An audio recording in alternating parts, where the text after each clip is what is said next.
This right here is a 2002 Subaru Impreza Outback Sport. Back in January, I was perusing Facebook Marketplace like any sane project car enthusiast and stumbled upon this listing. It immediately caught my eye since it really did not look like a Legacy or Outback that it claims to be, but rather an Impreza. Hey, look at that. One with 174,000 kilometers, a decent body and interior, and only for $1,000. On top of that, this was the kind of car I was looking at before getting the Baja, and I just needed to know more. Did I? Both of the bolts are out. Anyways, after talking with the owner for a bit and checking out the car, my dad and I rented out a U-Haul to make the trek and pick it up for just $800. What have I gotten myself into this time?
This isn't anything too special as it's essentially just a base model Impreza with slightly different looks and suspension.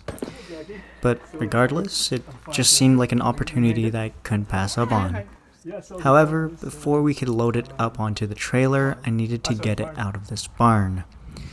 The owner said that it had been off the road for close to 5 or 6 years at this point due to rust eating through the U-frame and driver control arm, which in theory shouldn't be too hard to replace.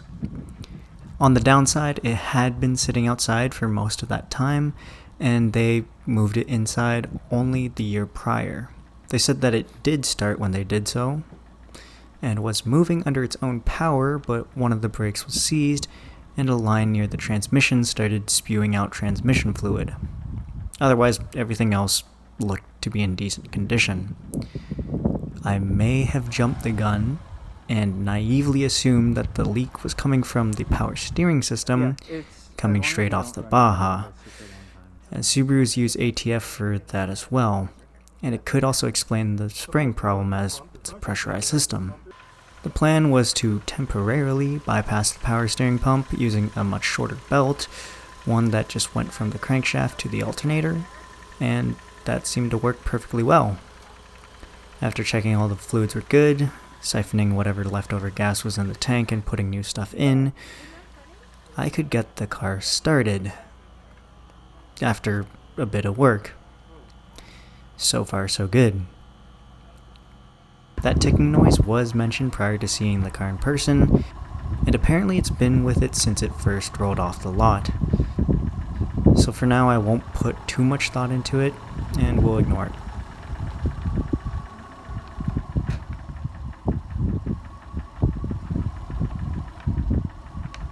With all that said, it's time to get this in gear and drive it out of the barn.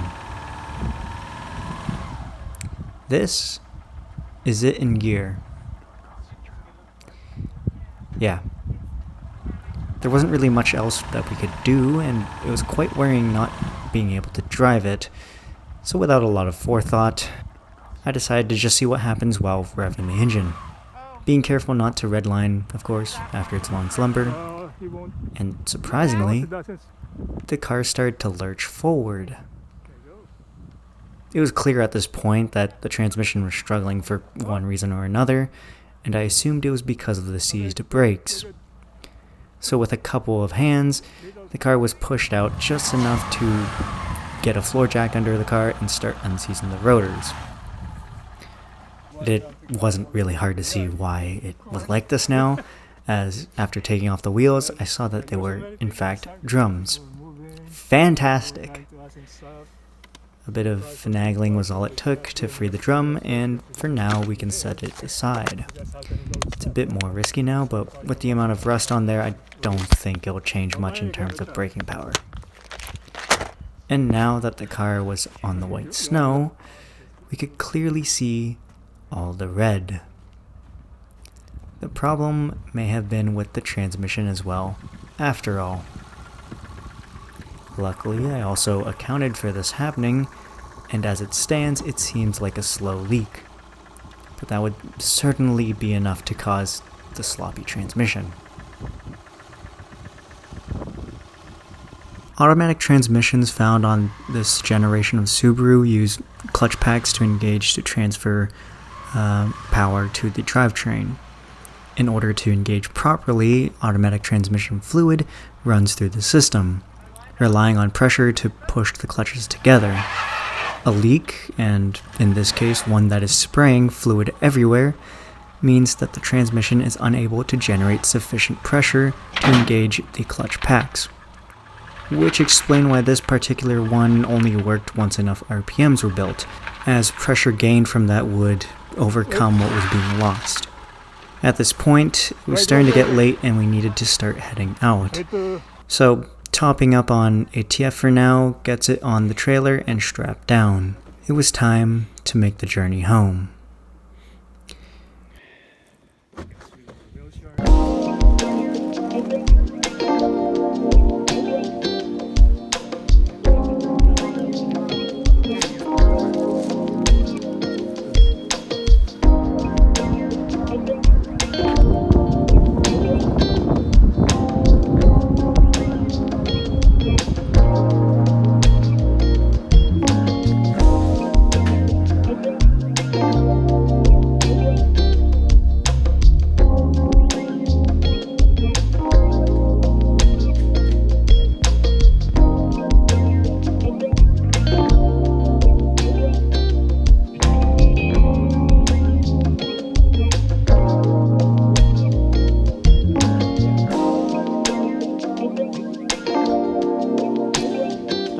The Baja's still here. But that U-Haul has to go today in around an hour or so. So we have to get that off. That does not have a battery on right now. That's what this one's for. This is actually the one from the Baja. That should run. On over there. Should run.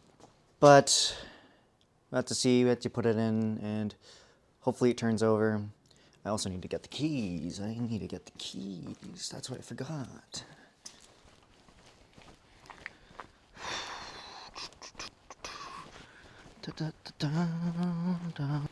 Good old U-Haul. Nice little frost, never hurt nobody. Some car.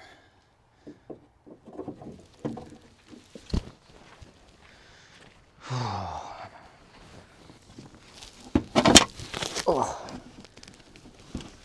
wonderful sounds.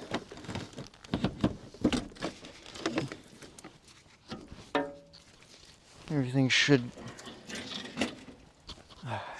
be connected.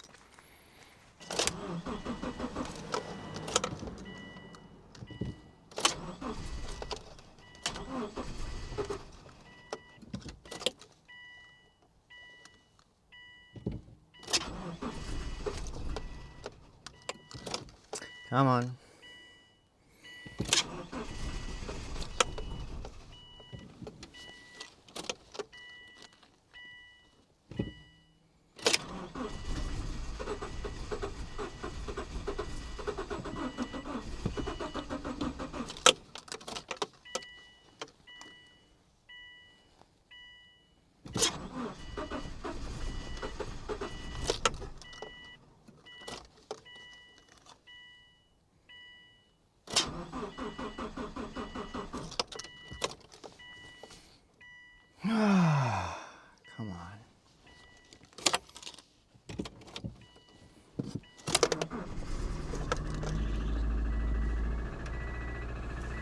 There we go.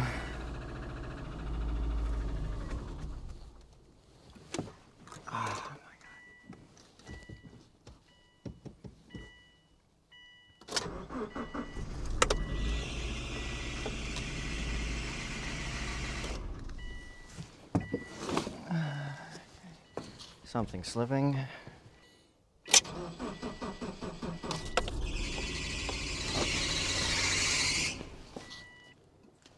Nothing exploded. Okay,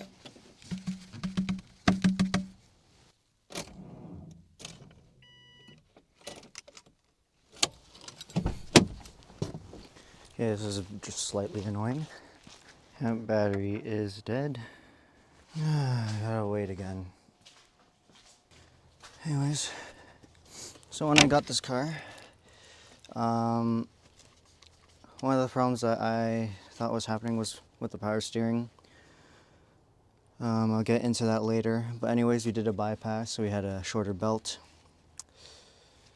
But the problem with that, when we did that, was the fact that the tensioner was not good to use, let's just say. And this one is like just about to snap, and there isn't really a way to get this out anymore because it's like bending. There you go.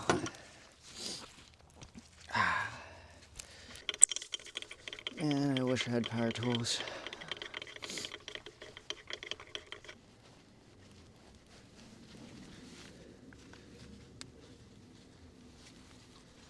I have another tensioner from a junkyard. That's listening.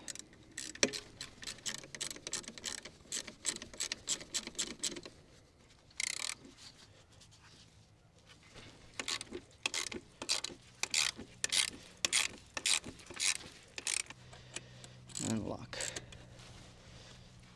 The final bolt. There you go.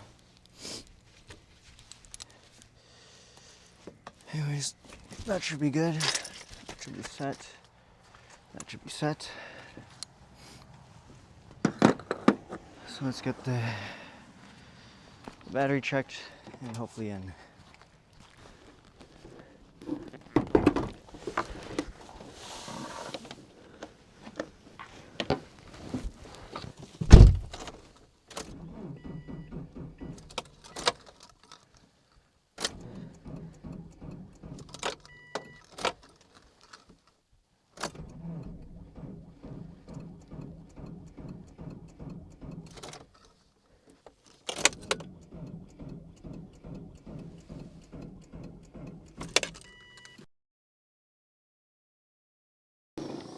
Alright, switching to better gloves.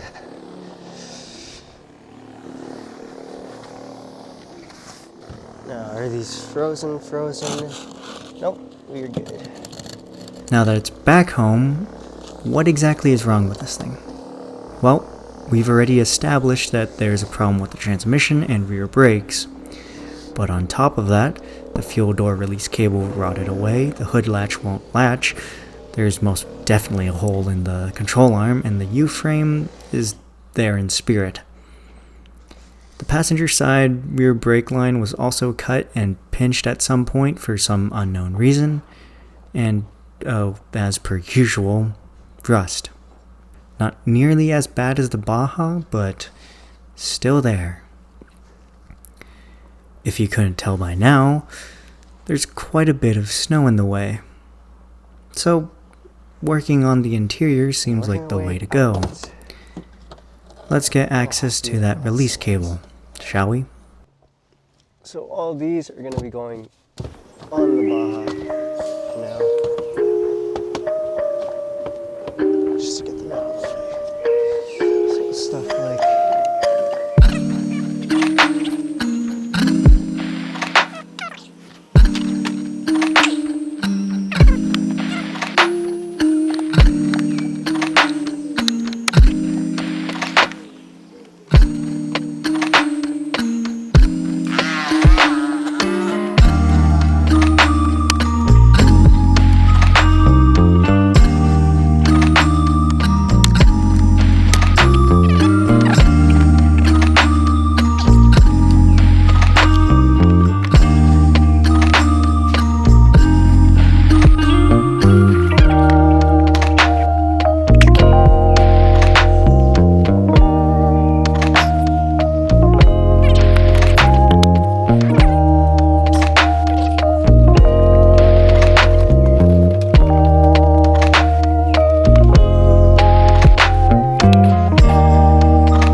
this is what popped out. Just a little metal clip thing. What I have to do is just find the plastic tab. Just push it back on.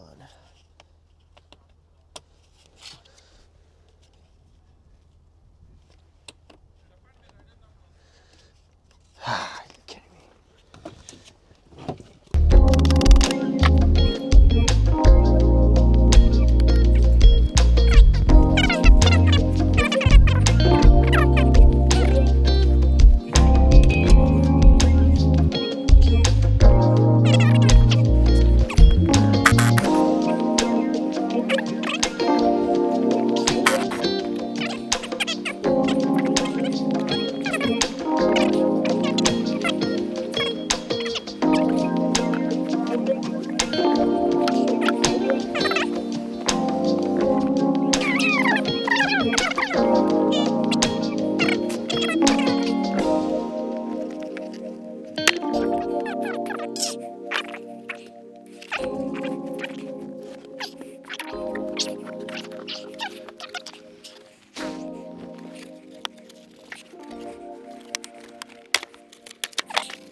You know what? Let's also see about that hood latch. Fortunately, it seems that the cable was only getting caught up near the end. Alright, so I figured out what the problem is with the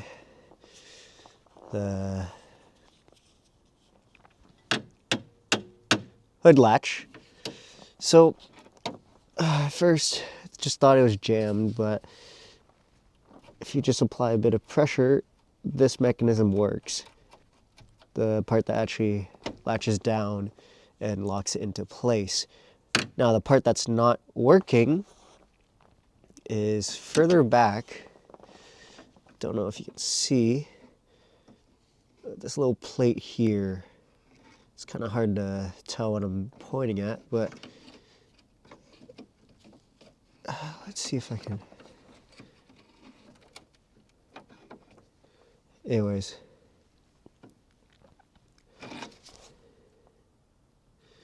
See that little horizontal part? That little peg sticking out? That's where the cable, yeah, you see the cable there? That's where the cable for the hood release attaches to. That's in the far back position. And if I take a pry bar, just pull it a bit, you'll hear. And now it's forward. So all it's doing is, it's rusty, so the mechanism itself is getting stuck. Shouldn't be too hard to deal with. All I need to do is get this grill off somehow. Just like that. Because yeah, that's free. If I give it a yoink, it should, in theory, come right back. Not fully. So it's still getting caught in the cable. Not good. Not good at all.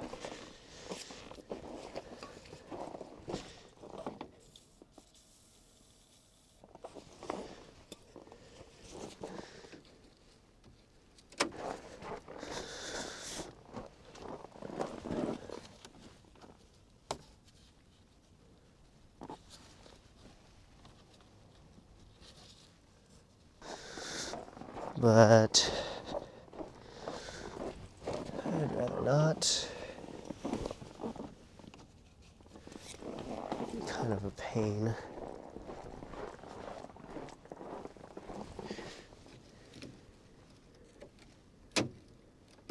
Okay, let's try and just wiggle it. Just wiggle it.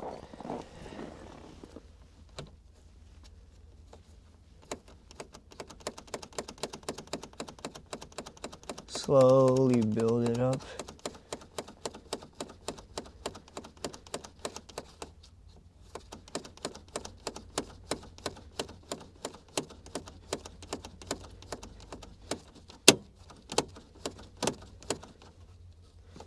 And there we go, got stuck.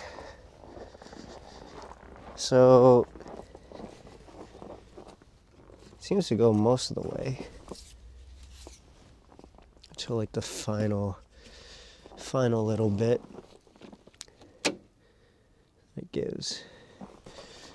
So more WD-40 and more working it.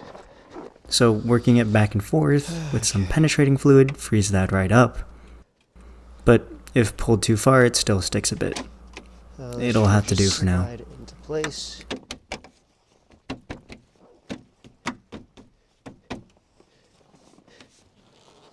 Get stuck. Ooh, there's stuff falling.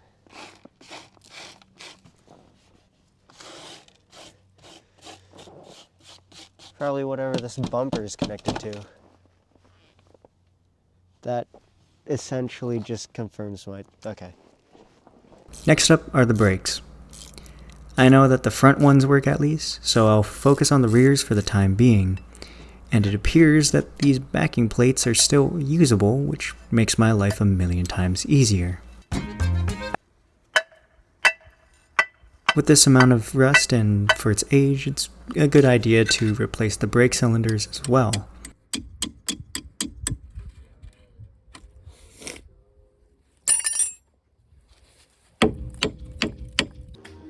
Okay, long story short, shenanigans with the welder.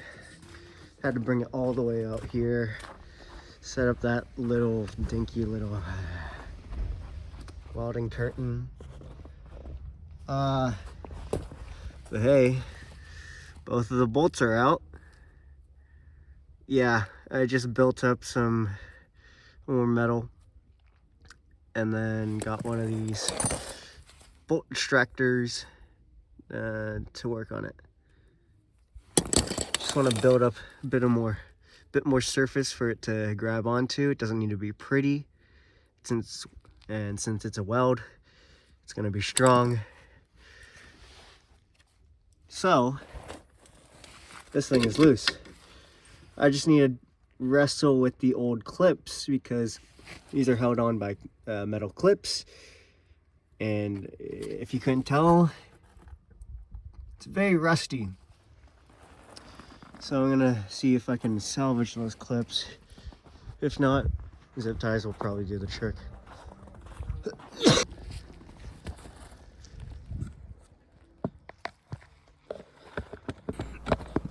Clean up and install.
To replace the brake line, I can use some new 3/16-inch nickel copper lines for their ease of use and corrosion resistance. So after a bit of confusion, it turns out these exposed lines are coated in some sort of rubber shield to protect against rust. After cleaning that up, we can finally install the new lines.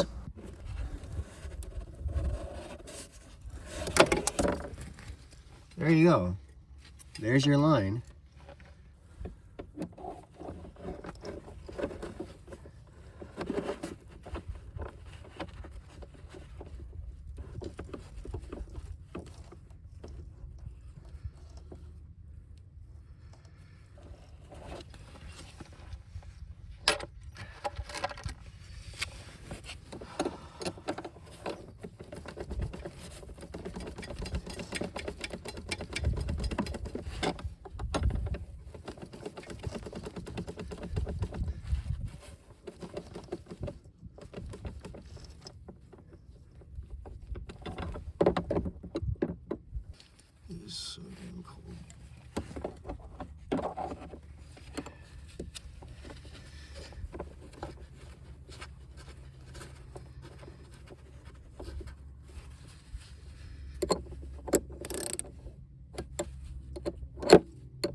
beautiful. I know you fucking going.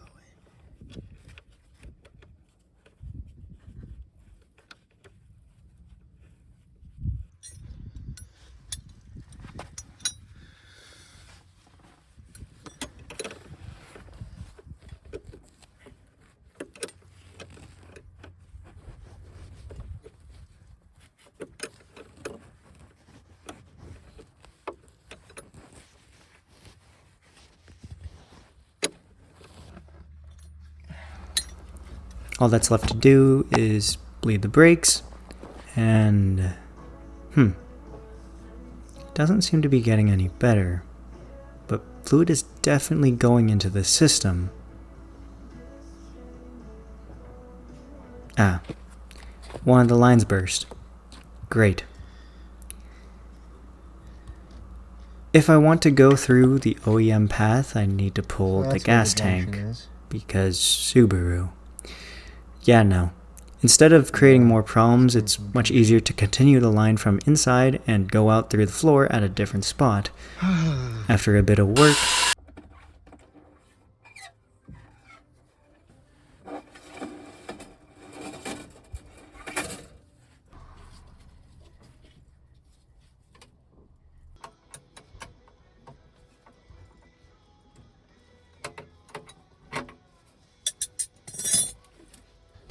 the new line is put in place, and now the brakes are being bled properly, and these things are good to go.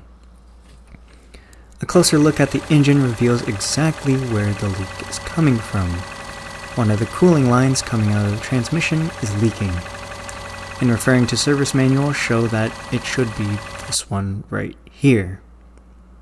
Let's test out my luck with a junkyard, shall we? As this line seems to be shared with a handful of models from around the same time. If push comes to shove, I can just order it online or through Subaru. And this is the perfect contender. Anyways, I was just stumbling around. There's the Impreza, 2008 model, I believe, or at least the start of the 2008 run.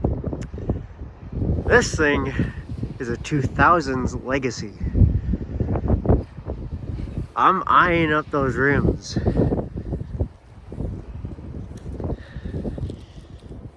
Because that tread is still really good. Goodyears. It's missing the center cap, but that's fine. A 2000 Legacy Limited Edition at a nearby Kennyupol. Which kind of sucks because it's actually in really good condition, all things considered. But regardless, I can most certainly make use of this. Okay, so we made it to the car. Just been working on it a tiny bit. As you can see, this one's pretty clean for a Canadian car. Turns out, it comes from Indiana. But I've been playing around with the transmission. So there's two bolts that you have to get at. One for each line. One is up here, that one. And then the other banjo bolt is blocked by this connector, which you can just unhook. And then there's a little bracket piece that connects to up here somewhere. If I can see my wrench, there we go. Right there. It's a 12mm bolt holding that. This bracket.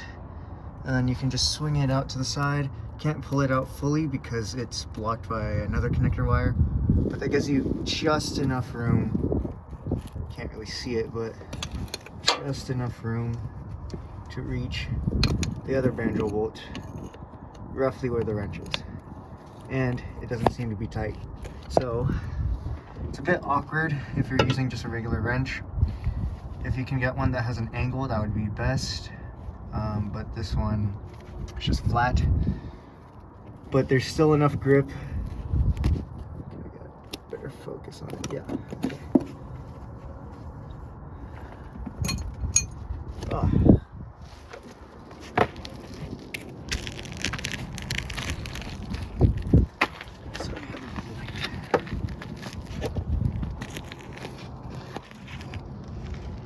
Anyways.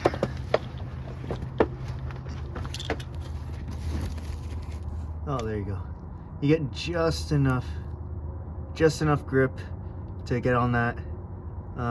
It will be easy to strip, but this one wasn't that tight, so I'm hoping it's the same case for this other one up here.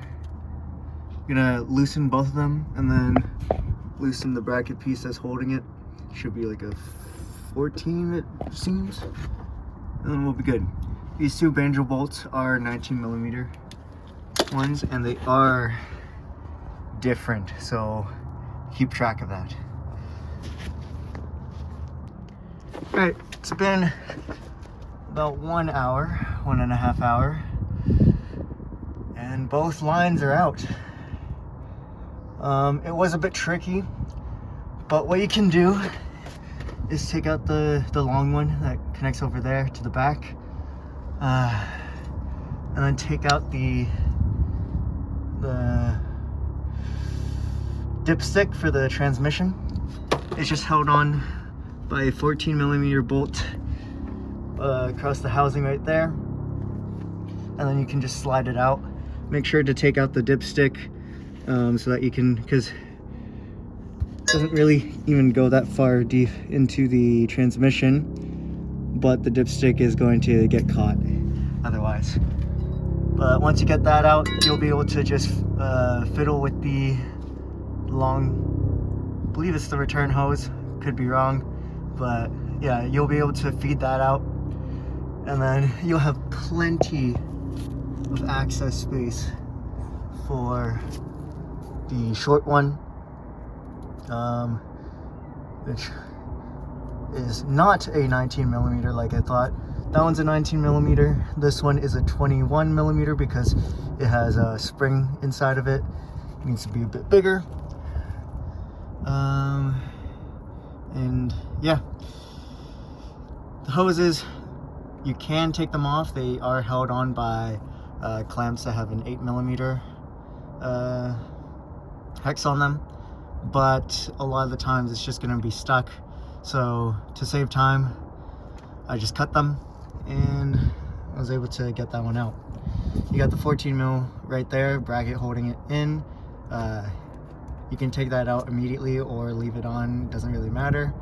It's just a bit of an anchor point that you can use. Otherwise, that's about it.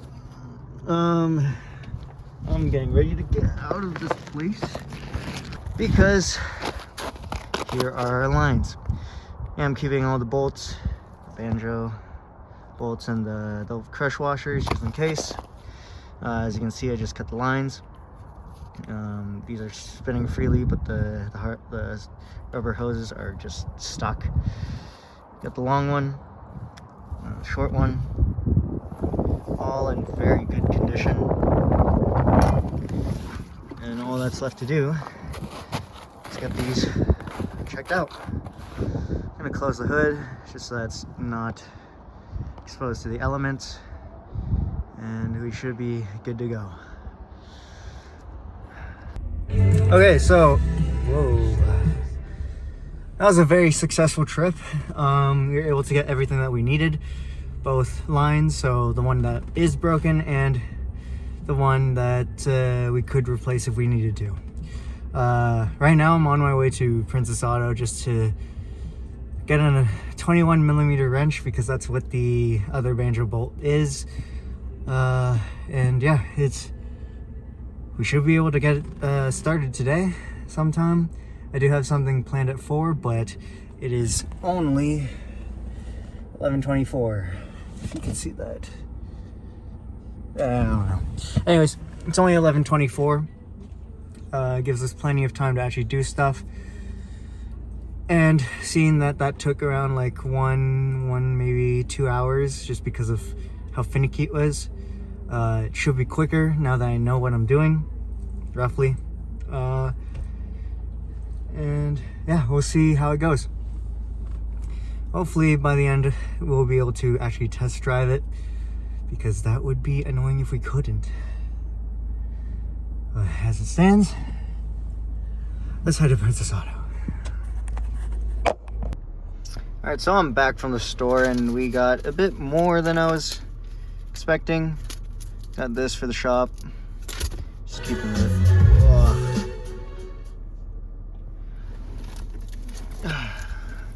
Got this for the shop just to keep it in one of the drawers. It's going to be useful, especially since the one in the Stanley is not really organized. These were on sale, so just an assortment of standard hose clamps. Got 2 of them, 26 for $8, I believe, something like that.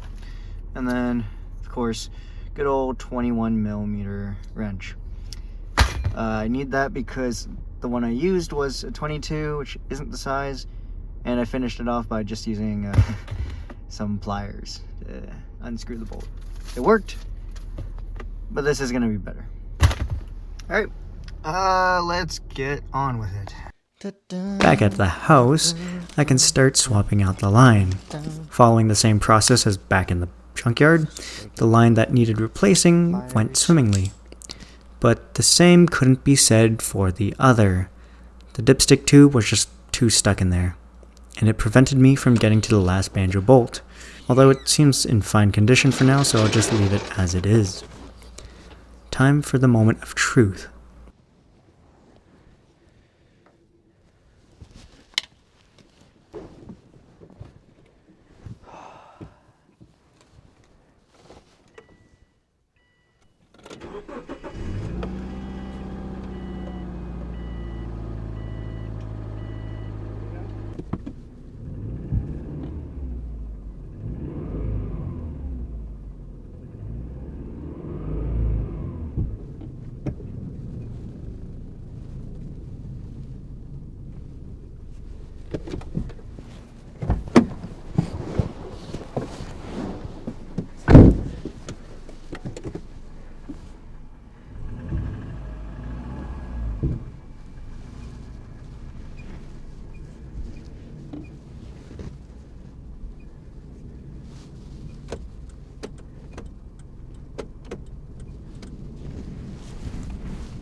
Could definitely use a little alignment.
Perfect.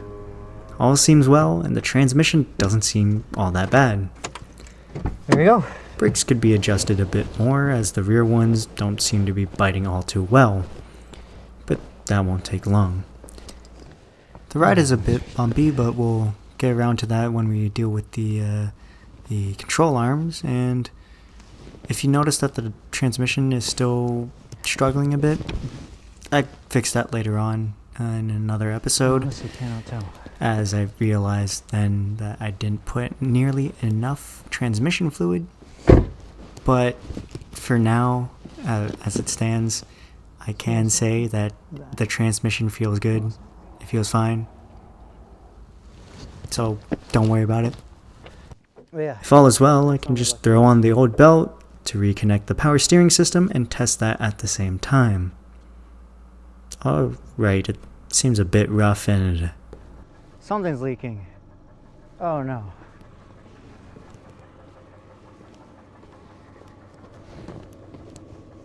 Something's leaking and something's burning. That can only mean one thing. I think the power steering is kaput.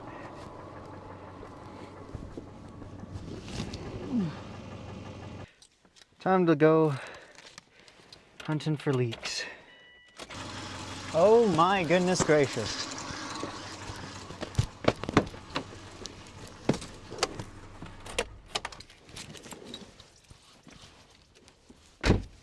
You can hear it.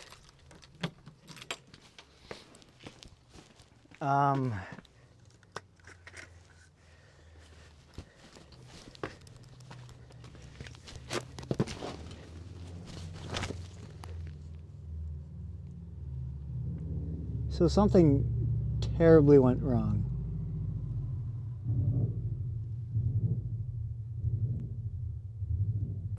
Huh. Okay, maybe there was something wrong with the power steering after all. Yikes.